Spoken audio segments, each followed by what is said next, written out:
the truth.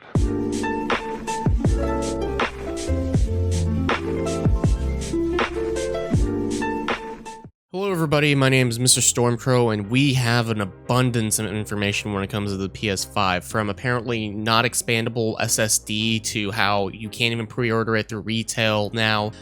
We have some interesting news, so I want to go over one thing about the PS5, and the fact is that apparently you can't buy them in retail anymore. Now, this could change, but as of current, one of the things that PlayStation has stated is that if you want to buy retail, they won't be doing it. If you pre-order in retail, you'll still be getting it, but for the most part, you have to actually get this online. I find this a little weird, and I find this a little problematic because, again, if you go on eBay, you see a lot of resellers, and it's above MSRP, which kind of makes this a big deal because that means a lot of people will be moving over to Xbox. And we also have other information that will probably make you think to probably just get an Xbox X instead. So one other thing we want to go over really quick here is that the PS5 will not be supporting expandable SSD for now. So I'm guessing that means that they're going to be making more models in the future of the PS5 that will allow you to physically go into the actual console and change an SSD and perhaps some other stuff. It seems as if that Xbox possibly has won in the console war, technically, if you want to make this an argument, where you can't really even like change things in the PS5, which is really weird. And another thing about the PS5 that I found it a little weird as well is it won't support 1440p quality where the Xbox has. And this is very, like, again, this is really important because, again, like, I know computers still do this where you can still do 1440p if you have the right GPU. And Xbox reportedly still has a GPU that can do 1440p. So it seems in regards to this whole console war fiasco, if you want to call it that, it seems that Xbox has actually come up on top, right?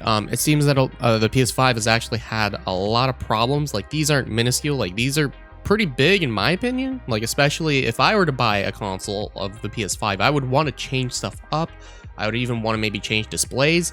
And again, the fact that it doesn't have 1440p is a big problem for gamers because, again, if you want to like upscale, right? If you have a bigger monitor, well, you can't really do that. So that's going to be a problem. But to go back to the whole pre-ordering nonsense, which was really weird for PS5, they stated that this was a reason because of COVID, which I understand. Again, people are dying by this disease. And again, we're not going to have this probably disease lowered in probably years to come.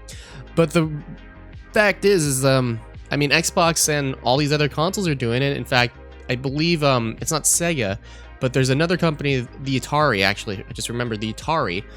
They're actually releasing new consoles as well. They're not making the excuse of apparently not being able to provide through retail. So I feel that maybe this has to do with manufacturing. They don't have enough consoles possibly with the PS5.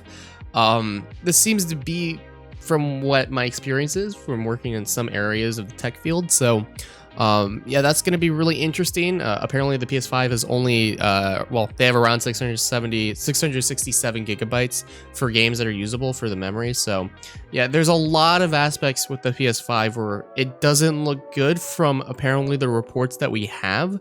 And while I love the PS5 for, again, the amount of exclusives that it has, and it looks pretty cool, right, for the aesthetic purposes, it seems that these things are a little bit of a turnoff for me personally, because again, these are things that I would want for myself. I mean, again, I have a computer at home. I love the fact that I can actually change it around, but if this is what it is for the PS5, I don't want to get it personally. The Xbox actually allows me to do that, where I can change stuff in it, and historically that's been a really good thing about Xbox, which I love, is the customization factor. So again, I wanted to sort of give you guys that information. Yeah, there is a big report from, I think, like just yesterday about this, but anyways, that's gonna be it for today. If you guys haven't, feel free to subscribe if you can, maybe give a like. We'll try to do more news on the Xbox probably in the future. I have an idea for probably videos in regards to the exclusive games as well. So if you want to check that out probably in the coming days, be sure to do that, subscribe, give a like, or check out some of my social media, stay in touch. So we will see you guys later, and yeah, peace out.